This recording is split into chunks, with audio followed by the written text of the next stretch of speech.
how you doing? How you doing? I just had to make this real PSA announcement right quick because YouTube be having stats and stuff, and they be talking about a lot of facts.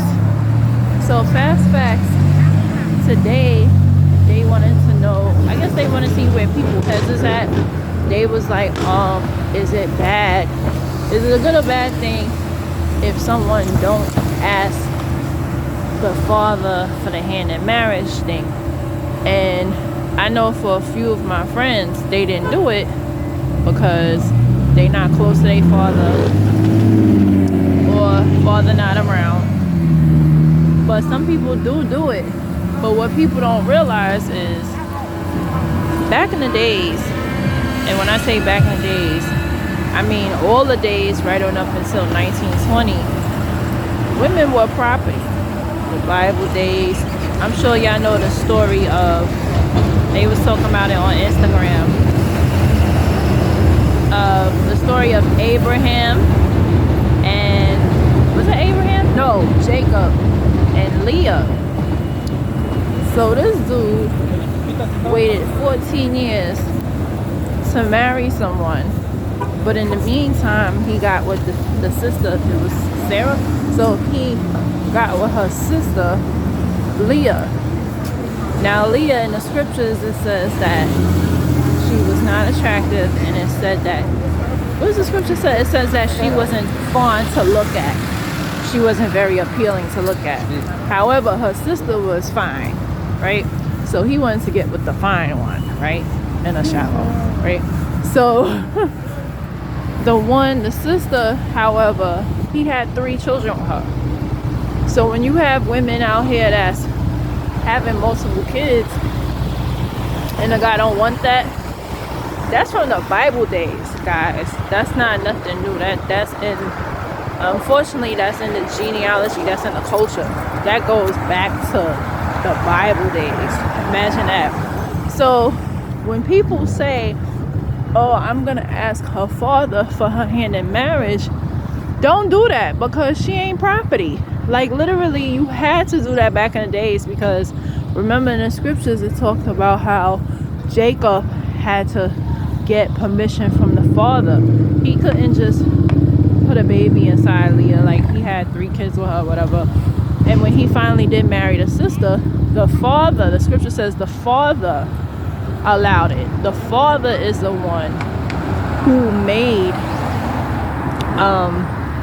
young Jacob work all them years, right? It also says nothing about Sarah. That was, what's her name, Sarah?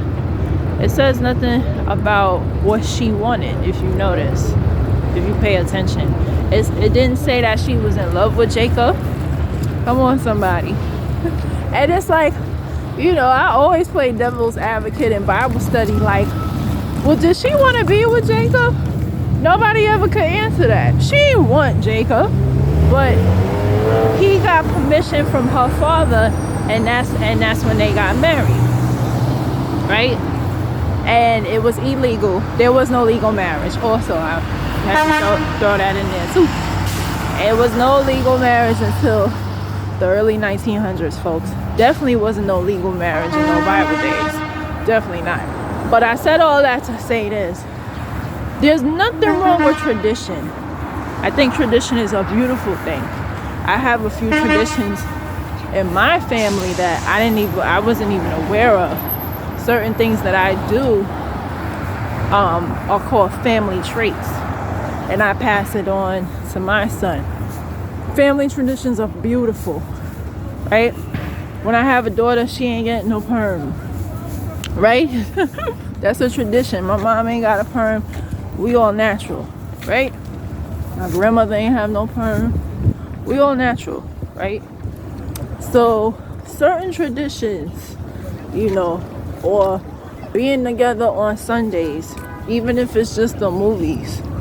You know, there's a lot of things that we do as a people that's beautiful traditions.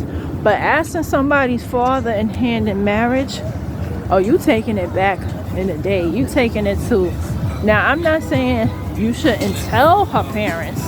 I think the way, if God blesses me with a husband, I would want it, okay, your parents, my parents, and us, we all sit down for an engagement dinner. You know, something small, just with his parents, my parents, and you know, 6 of us, triple couple, whatever. If his father's in his life, whatever, mom in the life, whatever. My parents are married, but I would want that even before engagement, you know, or whatever. I think that's important. But you know, like my, you know, but yeah, I just wanted to say that because so many people, they follow that tradition and they don't know where it comes from. And it's like that was because women, we literally, women, we were property. Like literally, we were property.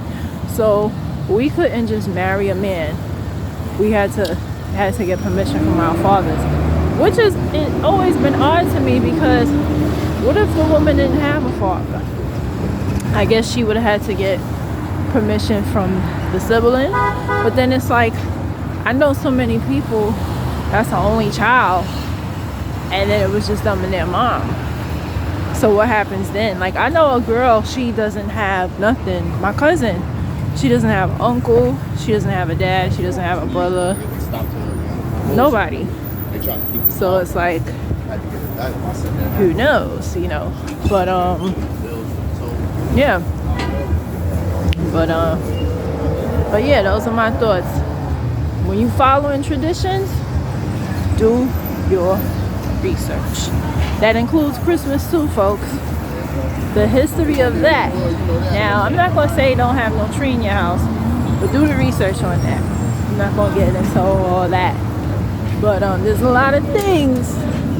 That is some stuff, you know. I do not have a tree in my house. I had a tree in my house when I was growing up as a child. My father will always get a tree and put all the decorations, and yes, I was, you know, got all the toys I wanted and stuff. I do not carry that tradition in my household. No. You know, because it's about the time spent together. It's not about gift exchange. And my son's birthday is 3 days after Christmas, so we go out. We go out for Christmas, whatever he want to do for his birthday, and that's what we do.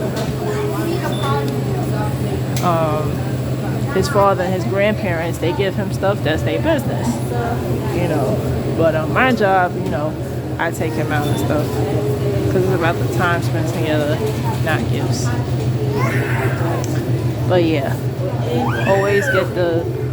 always know the tradition before you follow it.